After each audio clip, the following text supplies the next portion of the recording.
Are you feeling stuck and you really want to make some changes to reach your goals, but you just don't know how?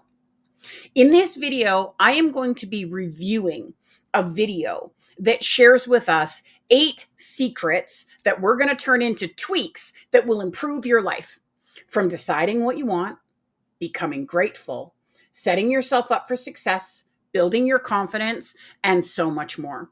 These shifts, when we use them, have an immediate impact on our lives and set us up to start manifesting our dream life. So watch now and let's start changing our lives together today. Wealthy and Worthy with success coach, clairvoyant, and therapist Carlin Ray. Your goals are my goals. Like, subscribe, and hit that notification bell. What you're not changing, you're choosing. And your dreams are only one slight shift away from reality. So let's find that shift together. Okay, so today's video, I thought we would do one. I've never heard of this particular woman before. I've never watched any of her videos. I have no idea what she's going to say, but it seemed like the title sort of got my attention. I guess YouTube algorithm is correct. The title really does matter. But the title of the video is 8 Steps to Manifest Your Dream Life in 3 months. I thought that was rather convenient because I'm doing 90 days to change your life. So I thought this would be sort of a good one. Let's see if she can give us any tips that might be beneficial to us, right? So let's just jump right in. Hello, hello, you gorgeous human. Today we are changing our life. We're changing our life in 8 steps. We are not playing around. This is serious. These are mind shifts. These are steps that I genuinely used in my life. I was not always the way I am. I didn't always have this perseverance and confidence. People tell me I've got confidence. People tell me I've got this self-knowing. Okay, so we are going to analyze that and we are going to change our trajectory in our life with 8 steps. You are going to change in these next 3 months, October, November, December. By January, you are going to be a different version of you. I am not going to tell you to go to the gym. I am not going to tell you to eat salad, but I will tell you mindset shifts, okay? So I guess the first thing I want to start with is obviously, I agree that you can actually change your life in 90 days. And I'm interested to know what these mind shifts actually are, because I will tell you, as somebody that has been coaching people for years and manifesting all of my dreams and desires and many times over, that it takes more than mind shift. Okay. And so this is one of the reasons and I don't know what she's going to say. And I might be in a little bit of a, because this happens on occasion, I might be in a little bit of a argumentative or questioning mindset today. But I do want it to preface whatever these mind shifts are, and I'm sure they're going to be good. And mind shifts are unbelievably important. Shifting your perspective is without a doubt super important. But it is one of the frustrations that I have with all the videos that I see and all the things that because there's so many things that are left out of the steps. Right. Like, and I understand why we all want to sell courses. I get it. I do. It's just, I find it so, if I was someone that didn't understand the law of attraction, okay, if I was someone that was lost and overwhelmed with my life, I'm not sure why I'm saying if I was someone, I feel lost and overwhelmed with my life most of the time, but if I didn't understand what this was and I was desperately searching for something in my life to shift and change, I'd be going and watching all these videos like crazy, similar to like we're doing now. But I'd be watching them like just begging for that click. And it's really tough to get that click. It's really tough to get that movement, to get that growth, if there's steps that are missing out of the equation. So before she goes into these mind shifts, this is really important, especially for all of my students. You absolutely have to make physical change. Okay. There's just, the universe is not a genie in a bottle. Okay. Manifestation and the law of attraction is not the Aladdin movie. It is not a genie in a bottle. It is not 3 wishes granted or 1,000 wishes granted. It is energy and vibration. Okay. And it's what you think about, you bring about, without a doubt. What you put out, you get also, without a doubt, right? The mind shifts changes are super important because of how we're doing the work that we're doing, right? Because you can absolutely, we've all faced it, we've all done it more times than we can count, super frustrating. Put absolutely all of yourself into something, all of yourself into that goal. I'm going to put all of this energy and effort in. I'm going to build that YouTube channel. It's going to be amazing. And, I get 60 views. So we've all done it. We all go through this process of feeling like we're spinning our wheels, but we really are trying. And that can be crazy frustrating because, wouldn't it be nice if the universe just understood you were trying, right? And I think that's one of the issues here is that we don't actually realize or understand that the universe doesn't need to understand anything. You need to understand everything, and you need to put in the right work with the right mindset. It is a formula. So let's see what she has to say about the mindsets. So thank you for joining me today. Everyone who subscribes, everyone who gives me amazing comments, reviews, you are the real ones. I see you. I know who you are. I'm giving you good vibes. And everyone else who likes this type of content, subscribe. Leave this a good review. Synergetic exchange is a good thing. So, first of all, before we go into the 8 points, the thing that you need to understand is self-mastery, self-understanding, and the fact that I am 7 months pregnant. So if you hear me breathing like I am, really committed to this, I am very committed to this. I'm committed to your life and you changing, okay? And you becoming her, the person, or him, the person that you actually are. And don't get it twisted. The concept of being her or him is the idea of getting back to your true self, okay? So for the purposes of this, we're remembering that self. So I just want to stop for a second because the truth of the matter is the vast majority of us, when she talks about getting back to your true self, the vast majority of humans out there have absolutely no idea who our true self is.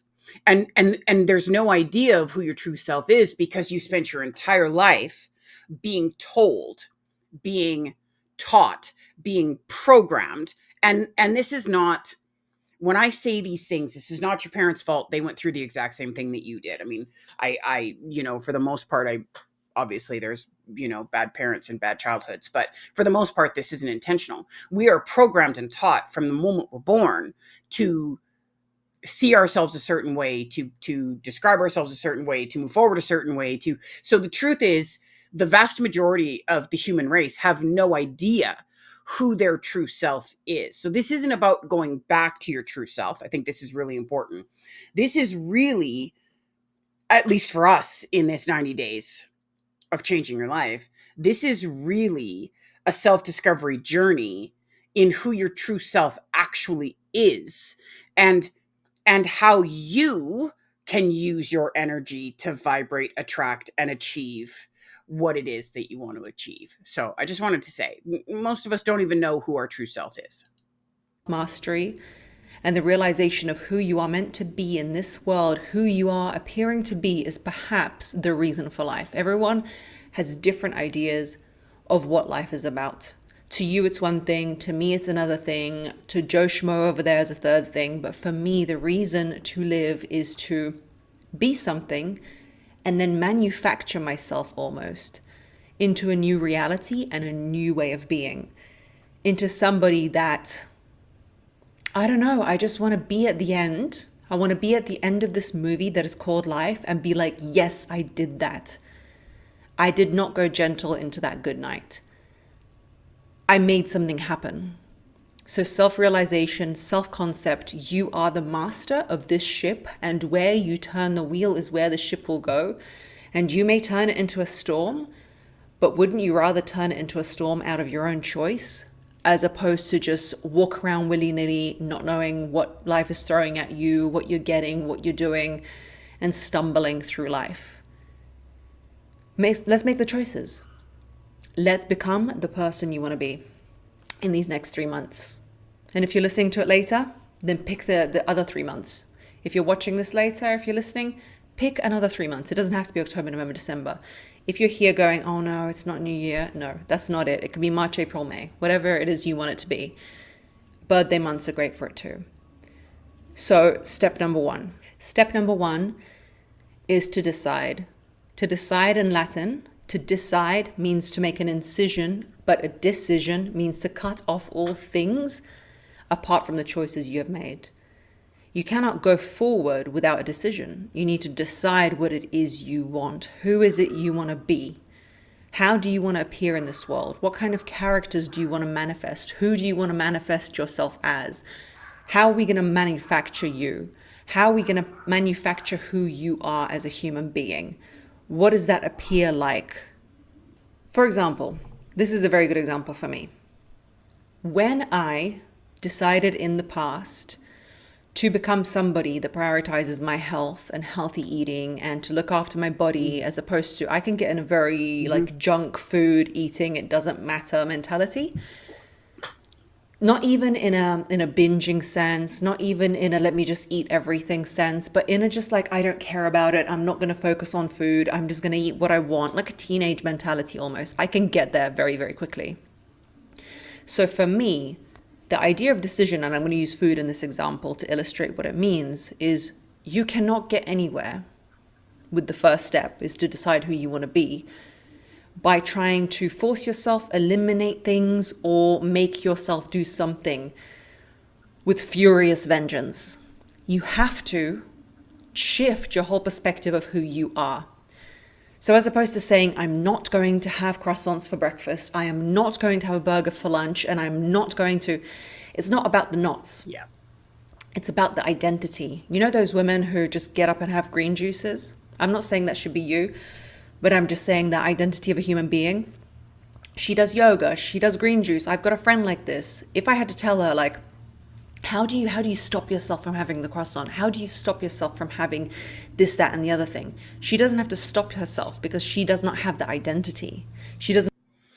So, first and foremost, she is absolutely, absolutely correct. You have to decide.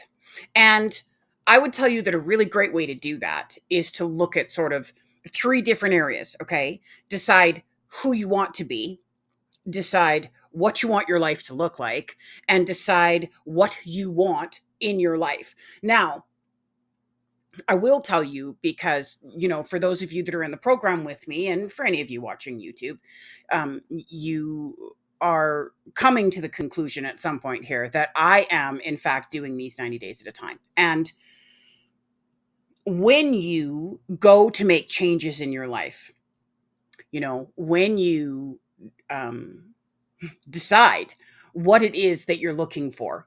So for me, I'll give you some backdated information so you can understand. I lost 260 pounds, and then through COVID, so I was actually 500 pounds, and I lost 260 pounds, and then through COVID, and the last few years of, I can't just blame COVID because that would just be a lie. The last few years of the roller coaster of life and emotions and sort of going through my own identity crises, I've gained 80, I think. It's between 70 and 80 of it back. I'm establishing that based on how I feel about my body. I got rid of a scale a long time ago. It can be very toxic, so I don't deal with the scale even in my weight loss. I deal with inches versus scale measurements. Anyway, losing the 260 pounds was sort of the easiest thing that I've ever done in my life. And the reason that it was is because I decided. I and this is literally what you do. You can do the process like we're doing the 90 days to change your life, or you can just get it. And we've all been through this, right? We've all been through this. You just get up one day and you're like, I'm done. That's it. That's it, right? You don't actually realize that you decide to fall in love. You decide to no longer be in love. You decide to lose weight. You decide to get healthy, you decide to look for another job. We make decisions like these all of the time. And I'm actually going to use, because I really love, her food one, because it's absolutely true. Once I decided I'm only going to eat from my healthy food list, and like, I can give you an example. I'm just going to give you an example to understand how easy it is to hold on to that decision. So, it's December as I'm doing this video, and I started my 90 days at a time before any of my students are starting. My students are starting on January 1st. And I started early for a few reasons. First of all, because I don't wait to do anything. When I decide to do something, I do it. That's first reason. The second reason is because I sort of like to test my resilience in the beginning. And so I'm famous for making these decisions at the hardest time. When I started my weight loss journey, I started the weight loss journey at the hardest time too. And so the fact that it's Christmas and there's cookies and chocolates and butter tarts and, turkey and stuffing and all of that in our house, also nalesniki, which is a Ukrainian dish that is crazy fattening. Anyway, I decided that I was going to do this through December. And so I'm going to just use an example so you can understand. We did our Christmas early. Our Christmas was actually on the 15th, which is awesome. I get to take 2 weeks off and just sort of veg and relax and do videos and, get myself organized for January. But we did our Christmas on the 15th. Some of my family were heading off to Mexico for the winter. And so I made the huge turkey dinner this weekend, did all of that, everything, the nalesniki, the turkey, the mashed potatoes, the gravy, the fresh buns, the butter crusted buns, the soaked in butter Brussels sprouts, the carrots and a dill sauce, the whole thing, the coconut cream pie, the chocolate cream pie, the butter tarts, the everything you could, what you would expect somebody who is like me would make for Christmas dinner. And at the end of Christmas, at the end of supper, which just on a separate note, just a little different. When you are the one that does the cooking, man, it's crazy. You spend 10 hours making dinner for everybody to annihilate in 15 minutes, but total different topic. Once we were done eating, one of our sons was here for supper, and our son and his wife, and he just looked at me with a smile, and I said, I hope we still have lots of your containers, because he brings containers over to mom and dad so he can take leftovers. I'm like, I hope you still have a lot of your containers. He's like, Mom, I got a brand new case. And I'm like, well, that's great, because you're taking home everything. And he just looked at me and he's like, everything? I'm like, yeah, I don't want any leftovers.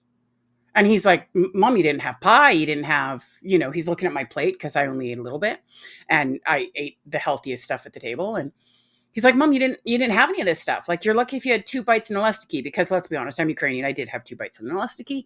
Anyway, I sent it all with him, and not even a blink of an eye. And while he was putting it all together in the kitchen, he sort of asked Dad, he's like, what are you doing? And Dad's like, Mom's decided that we are living totally healthy, and this is not protein produce. This is not everything on her healthy list. So she made it because it's Christmas and she wanted the whole family to be able to enjoy it. And we all sat and we enjoyed it, and she just wanted it in the house. And it was not tough for me to do. Like, it was not.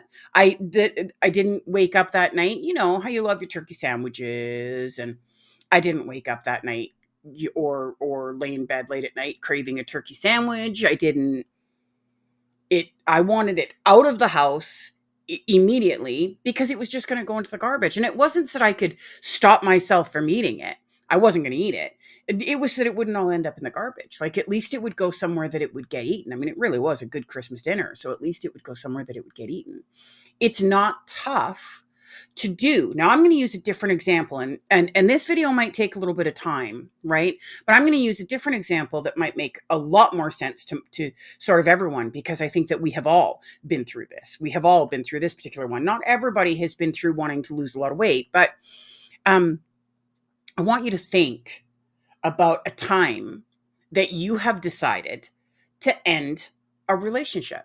Now, there's this entire process, okay? So when you're in love and you guys have been together for a while and you're struggling, okay? The relationship's struggling, there's a distance that's created, there's sort of a little bit of a separation, and I will at some point do an entire series about relationships, because I'm also a relationship coach. But you're struggling in the relationship, right? There's problem after problem. You're arguing with each other quickly. You're not listening to each other. You're trying to tell them what it is that you need. They're not listening. And you go and you go, and every time you get into an argument or every time you get into a disagreement in your mind, you're thinking like, why am I still here? What am I doing? Is this really what I want anymore? And you go through the sort of thought processing for a period of time, and then you just wake up, or an argument happens, something happens, and it's like a snap decision. I am done. I am done. That's it. This is done. We're over. We're done.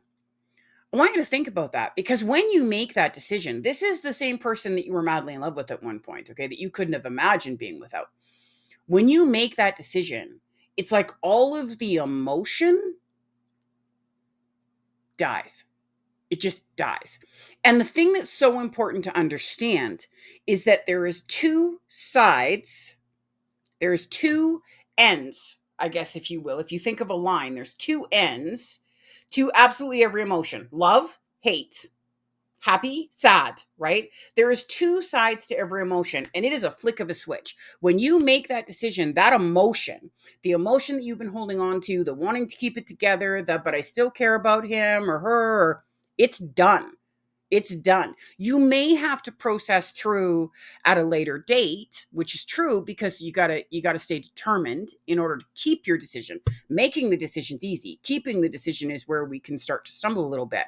But I wanted to use that as an example because a lot of times I deal with people who are like, I don't understand what you mean by just decide, right? How is that supposed to make any difference? How is that supposed to just all of a sudden it's easy because I decided? And the truth is, it is a whole lot easier. Okay, I can't say it's completely easy, but it's a whole lot easier because you've actually decided. And so I thought the relationship one would be a really great example for you to be able to understand what I'm saying. So let's see what else she's got to say. Does not have the identity of the croissant burger eater, because what she looks for on the menu is, how can I nourish my body? How can I feel good in my body? How can I move forward through this earth and power myself with nutritional food?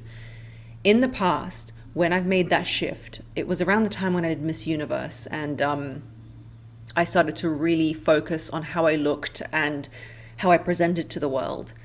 I didn't, I woke up one day and I decided to be that person. I was like, no, I'm going to focus on nutrition. I'm going to focus on what's good for my body, not even on vanity metrics, but what's good for me. I am going to treat this body like a machine that is here to perform in its best capacity, as opposed to something that I just throw food into willy-nilly for no reason. And let me tell you, my body changed. I didn't even think I could have a body like that. And this, I'm using this as an example. So if the reason to decide is to decide that you're going to be a confident person, if the reason to decide is you're going to be a charming person, if the reason to decide is you're going to get that job you want, you need to decide and come into this earth from right now, from the moment you make that decision. Not I'm. And she just cinched it right there. How you make a decision is you have a reason why. Right? When I use the example of relationships and you're done, you have a list of dozens, if not hundreds, of reasons why you're done, right? If in my situation, if I when I made the decision that I would only eat what's on my healthy list and I would focus on working out 3 days a week, and my reasons are endless. My reasons why are endless. And you really do, I will say, we can sit in our not happy, but not really prepared or motivated to do anything about it for a really long time.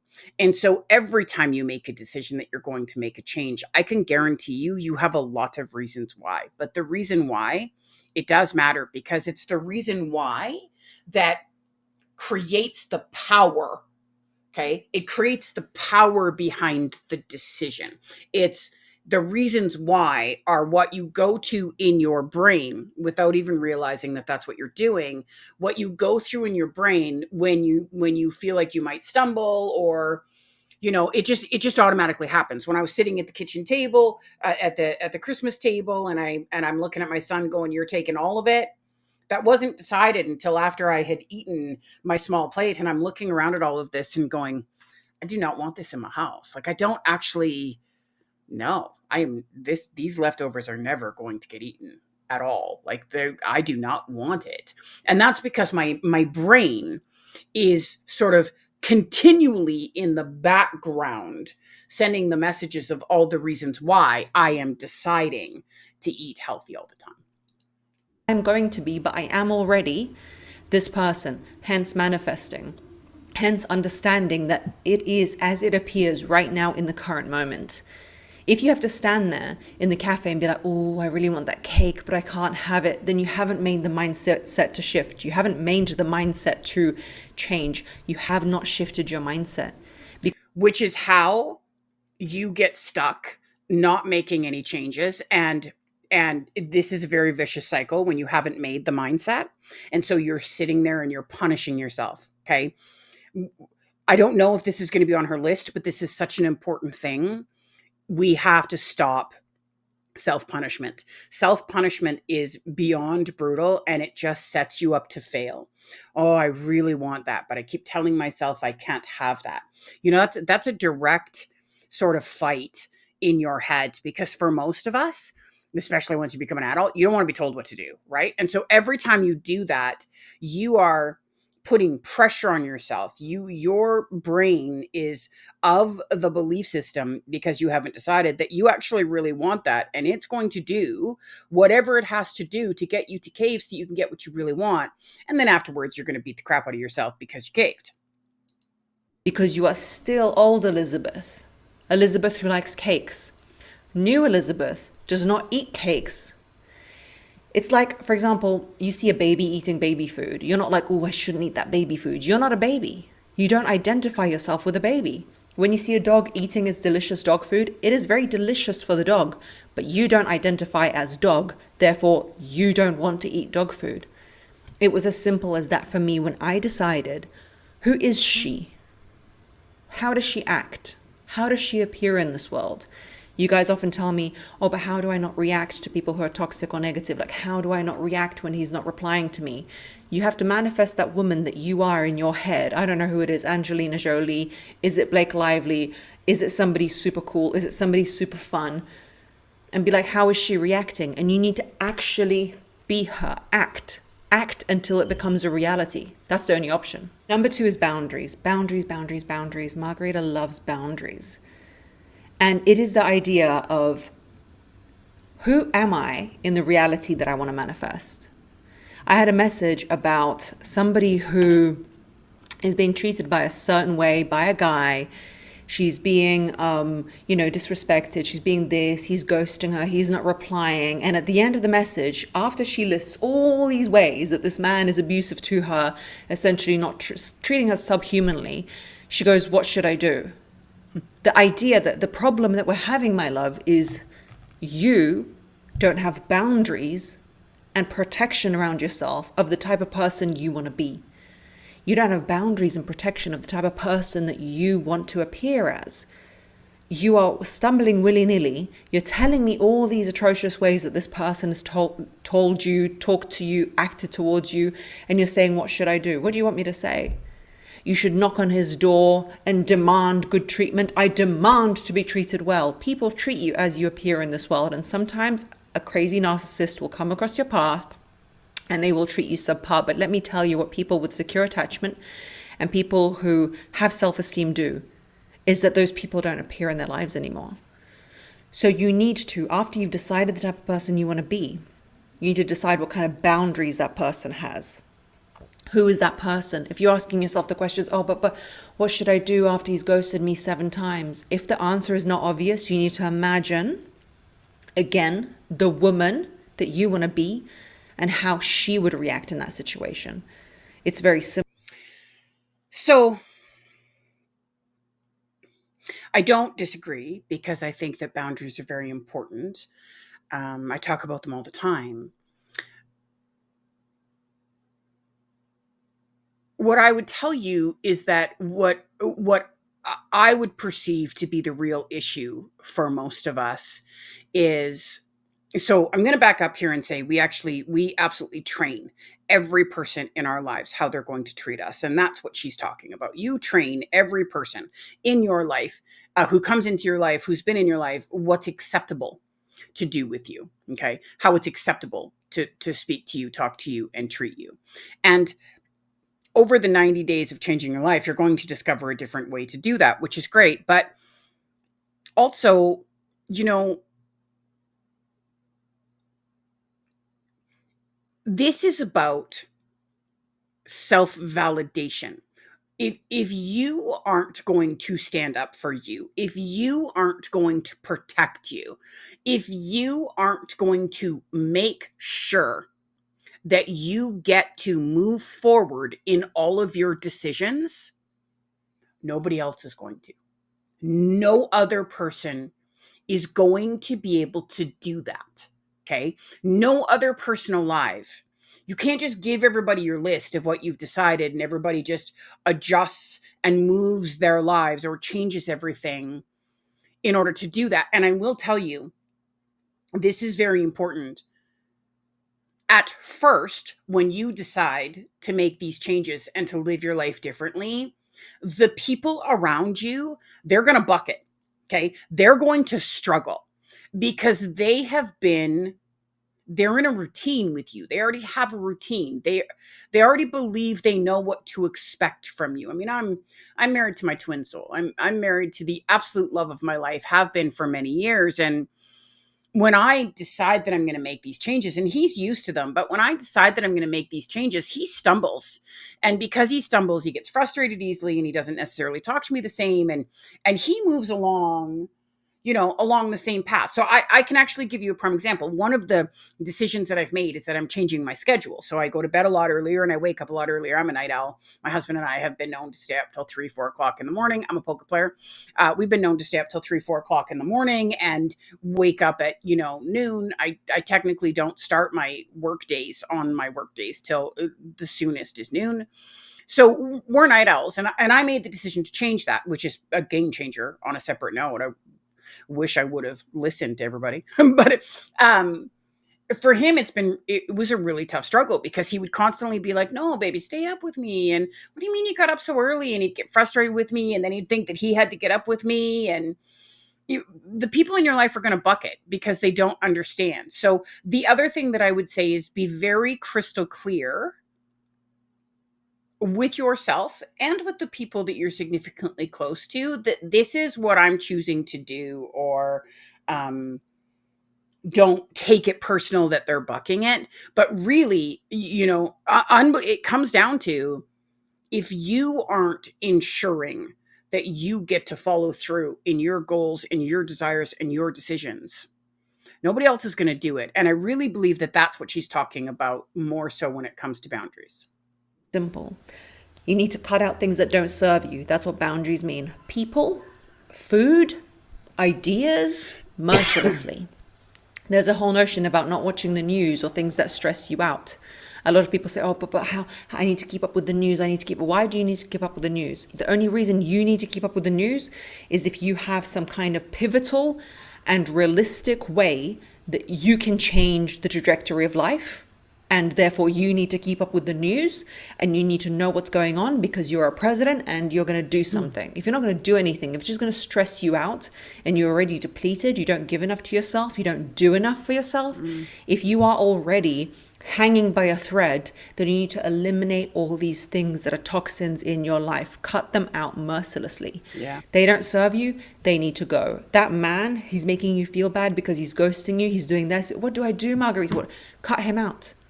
Get bored of it. It's very boring. It's very boring. You've got one life, my love. How are you going to waste it? How are you going to waste it, Jesus God? How are you going to waste it? It scares me for you on this kind of behavior.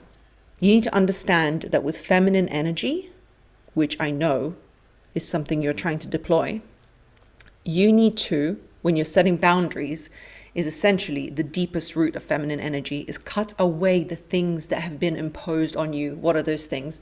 Good girl syndrome. She's so good. She's so subservient. She's so good to others. She makes others feel so good. If you watch a child having a tantrum, child psychologists essentially say that when a child has a tantrum, it's because they deeply know what they want. Lollipop, okay? They know they want lollipop, and they're saying no. But the beauty of a child knowing that she wants lollipop is that she knows what she wants. I'm talking to you right now. You're in your 20s and 30s. You don't know what you want. Margarita, what is my passion?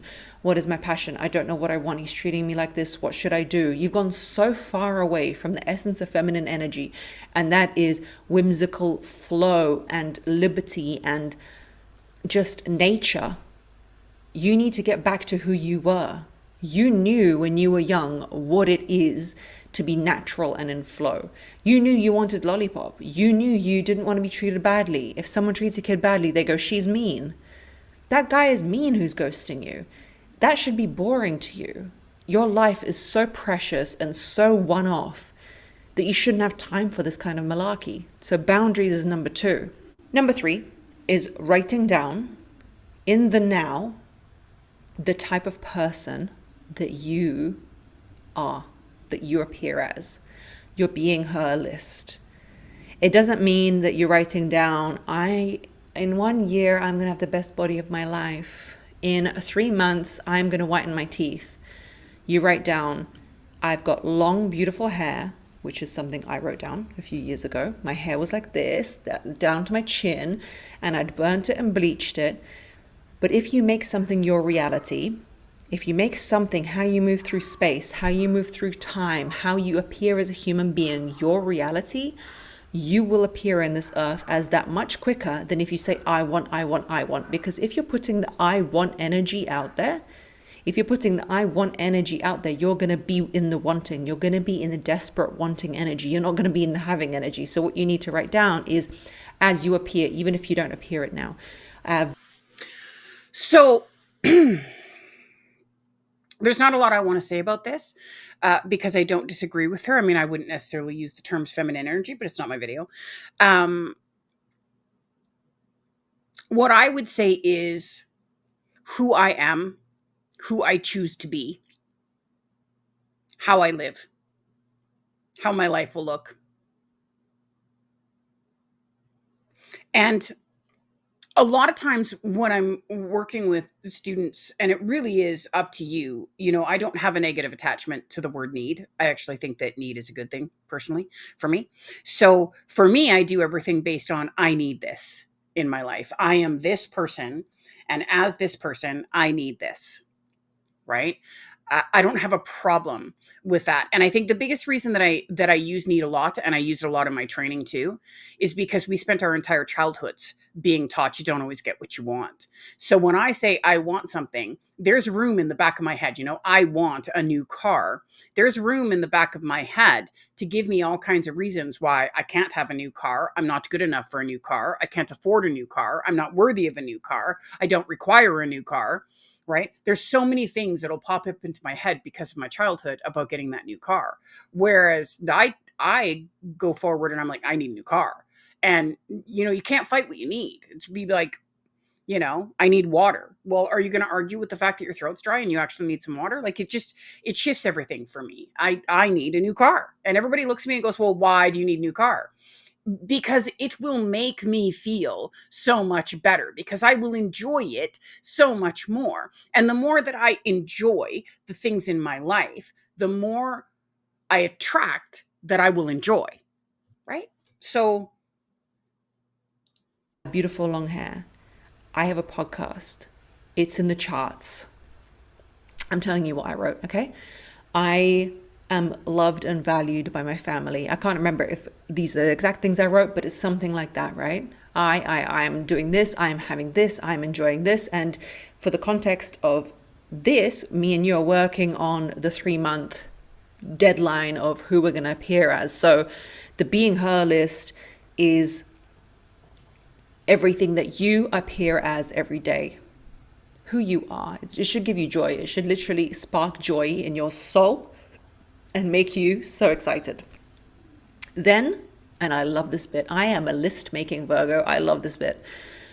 Even though in the sidereal signs, apparently I'm a Leo. Anyway, Leo, Virgo, whoever I am, listen to me. You need to not only make this esoteric list of who you want to appear as, not want to, zip it, Margarita, you currently appear as, and it might feel silly, but do it that way. You then need to write down in a bullet point diary every day. So I've got long, luscious hair. What is the daily and weekly action that you're going to take towards that? Me, I need to stop bleaching my hair and washing it every day. That's how I grew my hair. I stopped bleaching it. I invested in a really good hairstylist. It was worth it for me. I stopped washing it. I only blow dry it once a week. It now doesn't get dirty, but we can go into beauty tips on another, you know, interaction that you and I have. The point is, you need to have this manifestation list of who you appear as in the world, and you then need to have practical set of goals and set of achievable daily, am I moving the needle type things. In my diary every day, I have something that moves the needle towards the person, towards the her that I am. Okay? If that is a full day with my son, then it's something towards the moving the needle of I want to be a present parent, and I am going to give him time. It doesn't always happen. I can't always be. I just want to stop that one for a second. I am a present parent. I will be present always. There's a huge difference between I want to be, which is, you know, sort of gives the energy. If you think about it, if you're thinking while you're saying these statements, think about pay attention to your emotional reaction and your thought processes when you're saying something. I want to be a present parent. I want to be a present parent. As soon as that comes out of my mouth, I'm a grandma now, my kids are grown up, but as soon as that comes out of my mouth, in my brain, I can hear, but I have to work all the time and I've got bills to pay, but I this, but I this, but I this, but I this, but I this, but I this, but I this. I am going to be present in my children's life no matter what. Well, how do I debate that? I mean, you think about the energy difference in those two statements because it matters, right? You don't have a list of the reasons why you can't. Instead, it simply becomes another part of you, another thing that you are going to make room for and do in your life. The best, slice of cheese on the cheese board, whatever that means, Margarita, cool. But every day I'm moving the needle towards that person. Point number 4, gratitude. Let me tell you that the one thing that I would say moved me from, studying life coaching, being confused how to implement it, not knowing whether I'm going to be a content creator or how I'm appearing in the space, making like an average salary, trying to make ends meet, to now running my businesses, doing this podcast, all of it, like wildest dreams, is gratitude journaling. And I wasn't even sure how much it would move the needle for me. But let me tell you that for about 6 months to 1 year, I did not miss. The reason I say 6 months to 1 year is because I was sporadic and then I got religious about it. At the end of every day, boo boo, I wrote down 3 things that I'm grateful for, and you have to get creative with it. If you write down my husband, my cat, and my dog, I will rip that journal out of your hand, okay? You have to be so intrinsically in tune with gratitude. Right now, I'm looking out and I can see the water here and I can see trees here, and I'm grateful for nature and the fact that the weather is beautiful. And even down, like, I want you to feel it in your solar plexus. I want you to feel in your solar plexus about how wonderful and joyous the fact that you get to see this beauty. A lot of people don't. If you can really connect to that, I am telling you, research it vibrationally, you will attract a different life. So I 1,000%. It is such a huge part of living your best life, being grateful. I will, however, say that because I hear everybody say, write it down in the journal. And writing it down absolutely works. And I have absolutely done this with my coaching clients. Send me, take a moment every day and pick 3 things in your life that you're thankful and grateful for. I've done, pick 3 things and send it to me every day that you believe that you've achieved in your life, for sure. Writing down absolutely holds its validity. But I also think that it's really important to understand who you are, right? For me personally, as much as I'm a writer, for me personally, It doesn't have the same effect because I'm sort of scheduling it into my day. And you don't live in something you're scheduling into your day. So what I'm going to say is that one of the things that I say to my coaching clients all the time is every morning when you're getting up, you want to decide to be grateful for everything in your life. Okay? You want to decide to see every situation that takes place today as something to be grateful for. So you're stuck in rush hour traffic and it's taking an hour and you're going to be to work late. You can't change that situation. So you can sit and you can get frustrated in your car and you can get pissed off and you can move lanes and, like everybody else is doing. And I got to get there. I'm going to get in so much trouble. Or you can just register that, taking that energy going into that headspace is just going to give you road rage, possibly get you into an accident. It's not actually going to get you there any sooner. Get you speeding ticket, car accident, list of things. Or you could just put on your favorite playlist, crank your music, and really just be so grateful that you get to spend this next 30 to 40 minutes just listening to music and singing songs and just really enjoying and embracing what's happening in your life. Right. So, I mean, that's just a little bit of a twist. It's not writing down the three things that you're grateful for, it's living in being grateful. That's where my life shifted. You might not know what you're doing. You don't have to know what you're doing. 3 points. It could be on your phone app. It could be on your notes. It could be on your calendar. I don't care where you put it. Write it down in your little journal. It doesn't have to be in depth, but you need to feel as you write it the gratitude of that. That I can see sunshine, that I've got a home, that just anything. Become in tune with identifying amazing things in your life. The next point is abundance. Number 5. You are enough. There is enough. There is lots of opportunities. This world is not finite. Resources will not run out. You need to manifest your reality. You need to have some fear and some fire up your ass about the fact that you were given this one chance to be you. You are a unique freaking snowflake, like Fight Club says, okay? But at the same time, you need to understand that it's not so deep, that it's not so pivotal, that if you choose to see abundance, you will see it. If I tell you a red car, I want to buy a red car, it's a Toyota, I want to buy a red Toyota, suddenly you see red Toyotas. Read it again. Things like this, like the gratitude point about the Japanese scientist who talked to water and then magnified it and saw that water crystallizes differently in beautiful snowflake patterns when you talk beauty onto it, and becomes gangrenous and disgusting when you tell it you hate it and it's disgusting. Even the fibers of our universe respond to self-talk. So I'm telling you, feel abundance. You're telling me right now, I can hear your mind, oh, but life's not abundant. It's not like that.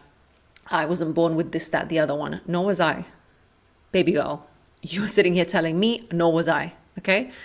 At a certain point, my mom had to choose between milk or cereal, okay, when I was growing up. So it's not about that, but it's about a reality. And even her, my mom, she's in a very different place now.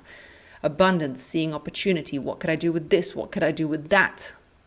Read Viktor Frankl's book. People have lived through incredible adversity and come out the other side. You need to understand that this universe is here to serve you if you choose to see it that way, or not serve you if you don't choose to see it that way. Abundance.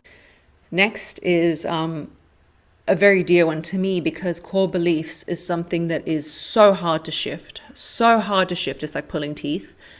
But if you change a core belief, if you really master it, you will be the master of your mind, which means you'll be the master of the universe. Everything you think, you didn't choose to think. It's come to you from somewhere. Someone made you believe it. You saw some evidence appearing to be true and you decided to believe it.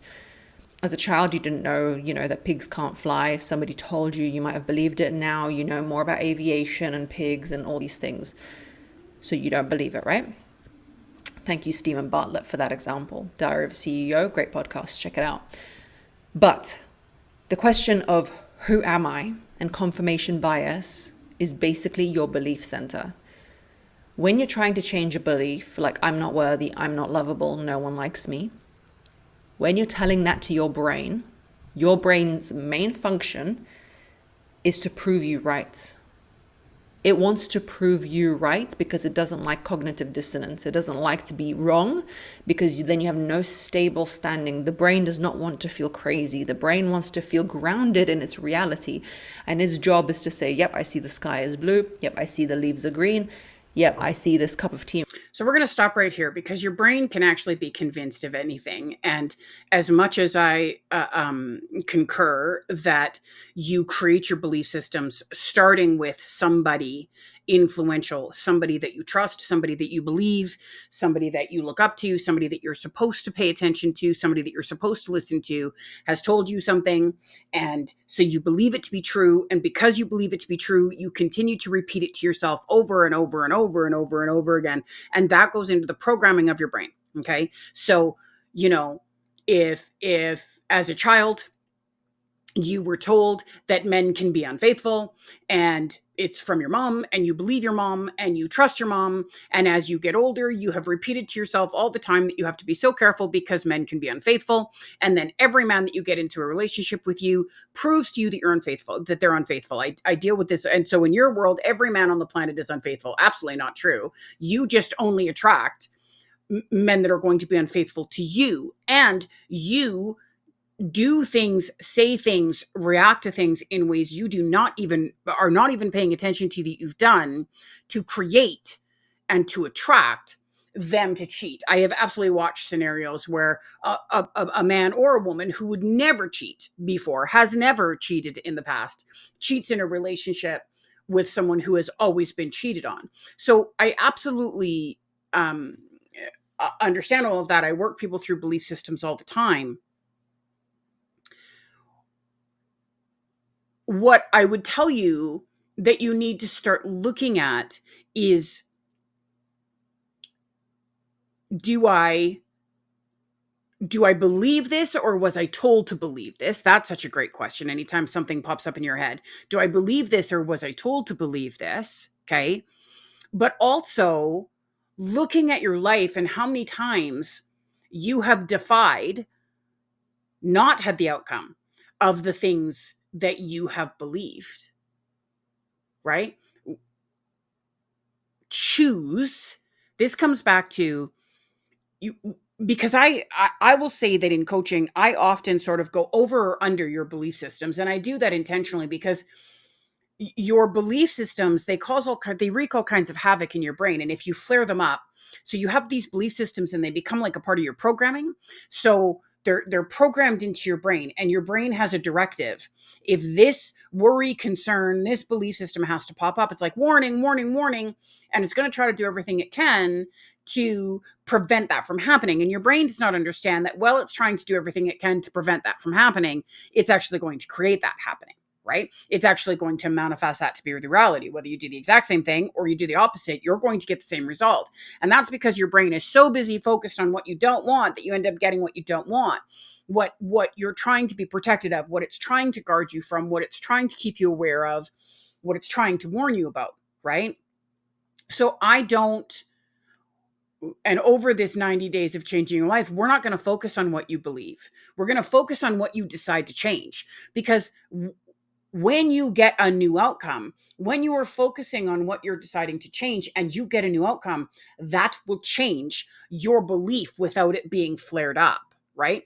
The truth is, we want to avoid, I call it the Royal Guard. You're going to discover a lot of that through this YouTube channel and through my 90 days and all of my other programs.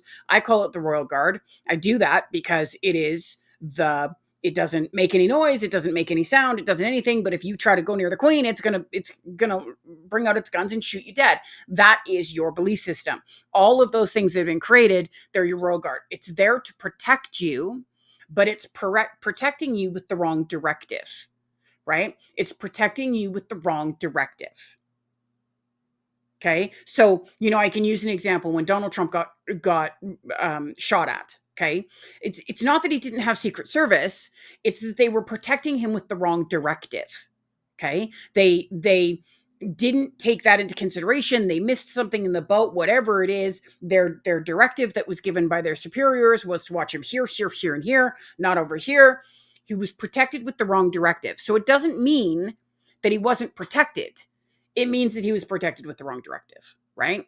It doesn't mean that your brain, even though it's causing you harm, even though you end up in every relationship getting cheated on, it doesn't mean your brain isn't trying to protect you, because it is. It's just protecting you with the wrong directive. And the only way to change that directive, really, this is that vicious cycle, right? If you want something you never had, you got to do something you've never done. In order to do something you've never done, you got to be prepared to want something you've never had. It's that vicious little cycle, right? If you want to change your belief system, you have to do things to gain proof that that belief system no longer holds value, if it ever did, no longer holds value in your life. It's that sort of vicious cycle. So I'm all about going under and over our belief system. And really, that's about focusing on what you choose and decide. Because as long as you're choosing and deciding, you are not, my lovelies, flaring up that royal guard, that belief system.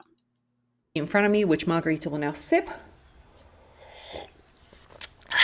Black tea, no sugar, no milk, amazing. So, it's there to prove you right so that you have a grounding and a standing position in the world.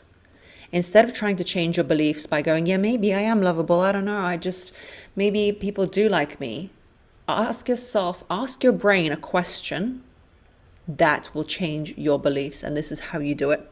So let's say you think you're unlovable. You go around saying, I'm unlovable, I'm unlovable. The brain will be like, she thinks she's unlovable. Let's find evidence. Remember that time her grandma gave her cousin the candy instead of her? Remember that time she didn't get chosen for volleyball? Remember that time? And your brain's like, yep, she's right. She's not lovable. We found all the evidence. Now ask your brain, I'm lovable. Show me the evidence. And straight away, you might have an opposing thought. No, I'm not. I've never been lovable. Nobody likes me. But even me, and that used to be one of my core beliefs, I suppose because of my upbringing, I didn't have a father in my life. So my brain was like, oh, that must mean, of course, we're not lovable. That's why he doesn't want to be in our lives. But instead I go, now as an adult, and I've learned about beliefs and core beliefs and shifting beliefs, and I go, show me evidence that I'm lovable. And my brain goes, yeah, your husband did that for you. He did this for you. He went out of his way that way for you. Your mother, despite your father not wanting to be there, did everything humanly possible to make you thrive and happy, and she calls you every day. And then my brain's like, wait a minute. That means maybe you are lovable, and it's a problem with him and not with you. It's a problem with him. Ask yourself the right questions in order to change your core belief. If you're going around saying, I'm ugly, I'm unlovable, I'm ridiculous, I'm stupid. If you think you're stupid, ask yourself, when's that time I was smart? Show me that time I was smart. I am smart. There is evidence that I'm smart. Your brain will find it because it doesn't like cognitive dissonance. So I will say I actually like what she's saying here. I think that's a great idea. It's something I've actually never really focused a lot of energy on, because I decide that that's just not how I'm going to think. But asking your brain or asking your brain to show you times that you were successful, to show you times that you have achieved, to remind you of the things that you have done, to remind you of the people that have been attracted to you. I actually really like that. It That's doesn't actually like to golden. be wrong in Yeah. its space and reality. Be delusional.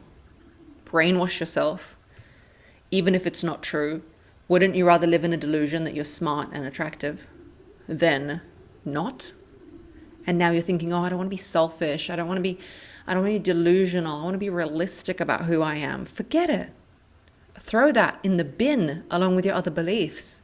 Because you, as somebody, I get this question, what if I become a narcissist? What if I put myself first and I become a narcissist?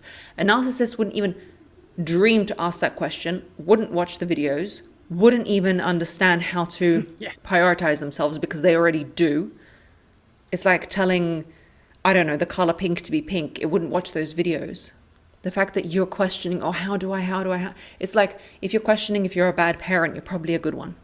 Trust me. Bad Mm-hmm. parents don't sit there questioning if they're bad parents. Mm-hmm. The next step to changing yourself into who you're meant to be is to keep your promises. That's the true core reality about confidence. Confidence is if I am confident in Samantha, my friend, then I know she's going to be there on time. I'm confident she'll stand up for me if there's an argument. I'm confident that she'll be kind to me. What does confidence mean? When you're confident in someone and you're confident in their reality to show up for you, that means that you trust their reliability. Reliability? Reliability. Yeah, reliability. And they keep their promises. How do you get good self-esteem and how do you get confidence? Is show up when you say you're going to. Is treat yourself like you treat someone who you love. Your dog who always gets their meals on time and you run home to walk. Your child who you make sure is nutritionally fed. And after this, guys, I'm going to make myself the green smoothie that I told myself I'm going to make this morning because I told myself that. And I'm going to go make it. I'm feeling lazy. I'm feeling all kinds of lazy. I'm going to go make it because if this was, trust me, if this was for my child and I knew it was good for him, or if this was for my friend, I'd be in that kitchen doing it because different people are motivated.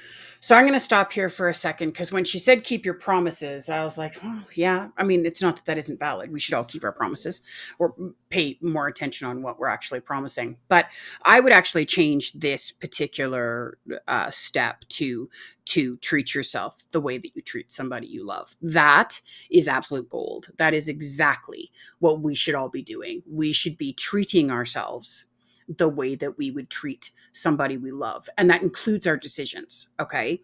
Treat our decisions the way that we would treat someone we love who makes those decisions. So if my husband would have sat down with me at some point and went, baby, I really want to let go of this little bit of belly I got. I really want to eat healthy. I've decided I'm only going to eat from a healthy food list of protein and produce.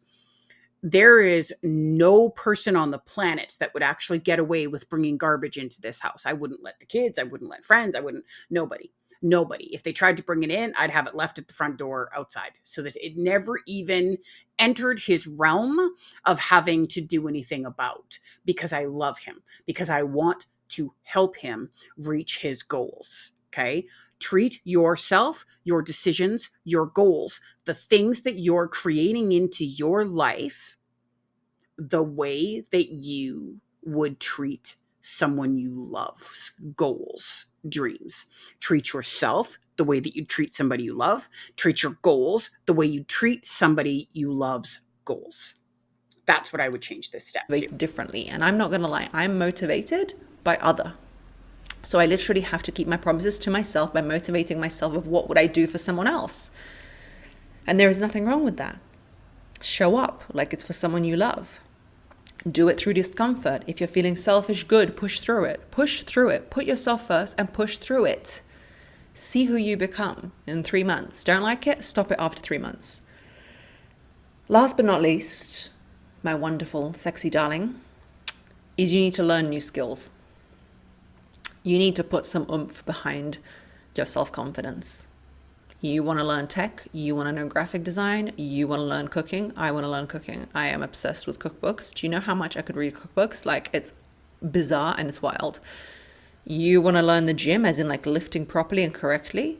Invest in it, invest in you, invest in new skills.